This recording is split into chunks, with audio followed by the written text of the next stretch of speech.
Hello friends, എല്ലാവർക്കും നോക്ക് recipes ചാനലിന്റെ പുതിയൊരു വീഡിയോയിലേക്ക് സ്വാഗതം.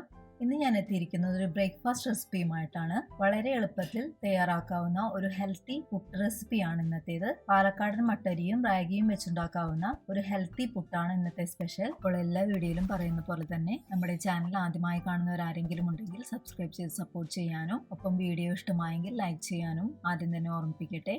അപ്പോൾ പുട്ടുണ്ടാക്കാനായി ഞാനിവിടെ 250 ml ഗ്ലാസ്സിൽ, അതായത് നോർമൽ ഗ്ലാസ്സിൽ ഒരു ഗ്ലാസ് പാലക്കാടൻ മട്ടരിയും ഒരു ഗ്ലാസ് റാഗിയും എടുത്ത് ഇത് രണ്ടും നല്ല പോലെ 5-6 തവണ വാഷ് ചെയ്ത് അരിയും റാഗിയും മുങ്ങിക്കിടക്കുന്ന പാകത്തിൽ വെള്ളമൊഴിച്ച് ഓവർനൈറ്റ് സോക്ക് ചെയ്യാൻ വെക്കണം.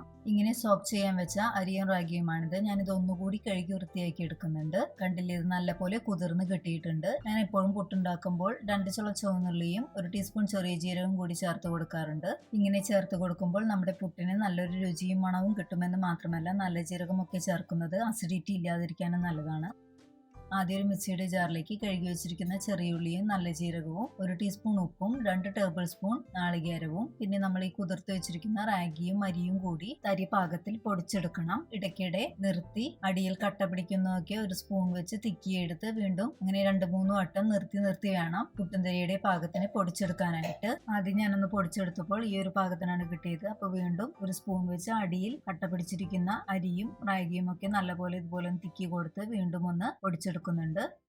2 ട്രിപ്പായി ഞാനിതുപോലെ മുഴുവൻ റാഗിയും അരിയും പൊടിച്ചെടുത്തിട്ടുണ്ട്. ഇനി ഇത് നമുക്കൊരു മിക്സിംഗ് ബൗളിലേക്ക് മാറ്റിയ ശേഷം നല്ല പോലെ കൈവച്ച് കട്ടയൊന്നും ഇല്ലാത്ത രീതിയിൽ നല്ല പോലെ ഉടച്ചെടുക്കണം. കണ്ടോ, ഈ ഒരു തരിപാകമായിരിക്കണം നമ്മുടെ പുട്ടുപൊടി.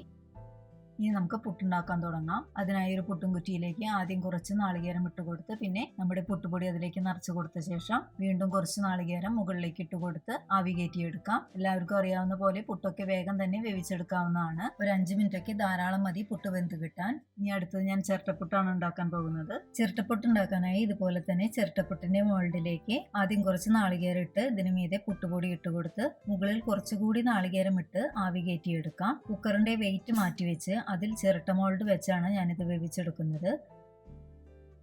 അങ്ങനെ അരിയും റാഗിയും ചേർത്തുണ്ടാക്കിയ കുറ്റിപ്പുട്ടും ചിരട്ടപ്പുട്ടും ഞാനിവിടെ വേവിച്ചെടുത്ത് കൊണ്ടുവന്നിട്ടുണ്ട്.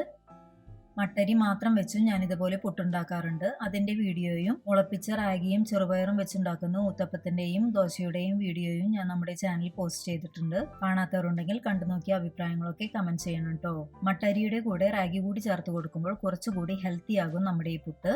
റാഗിയുടെ ഹെൽത്ത് ബെനിഫിറ്റ്സ് ഒരുപാടാണ്. കാൽഷ്യവും പ്രോട്ടീനും ഫൈബറും ഒക്കെ ധാരാളം അടങ്ങിയിട്ടുള്ള റാഗി വെച്ചുള്ള എന്ത് വിഭവങ്ങളും നമ്മുടെ ആരോഗ്യത്തിന് ഒരുപാട് ഗുണം ചെയ്യും എന്നതിൽ ഒരു സംശയവും വേണ്ട. ഞാൻ ഈ പുട്ട് കടലക്കറിയുടെ ഒപ്പമാണ് സെർവ് ചെയ്യുന്നത്. എപ്പോഴും ബ്രേക്ക്ഫാസ്റ്റിൽ കടല പോലുള്ള എന്തെങ്കിലും പൾസസ് കൂടി ആഡ് ചെയ്യുന്നത് ആരോഗ്യത്തിന് കൂടുതൽ നല്ലതാണ്. അപ്പോൾ നമ്മുടെ ഈ ഹെൽത്തി പുട്ട് റെസിപ്പി എല്ലാവർക്കും ഇഷ്ടമായെന്ന് പ്രതീക്ഷിക്കുന്നു. ഇഷ്ടമായെങ്കിൽ വീഡിയോ ലൈക്ക് ചെയ്യാനും ഫ്രണ്ട്സിനും റിലേറ്റീവ്സിനും ഒക്കെ ഷെയർ ചെയ്ത് കൊടുക്കാനും ഒപ്പം എന്തെങ്കിലും അഭിപ്രായങ്ങളും നിർദ്ദേശങ്ങളും ഒക്കെ ഉണ്ടെങ്കിൽ കമന്റായി അറിയിക്കാനും മറക്കരുത്. എന്നാൽ മറ്റൊരു റെസിപ്പിയുമായി വരുന്നവരെ bye, take care, stay healthy and be happy. Thank U.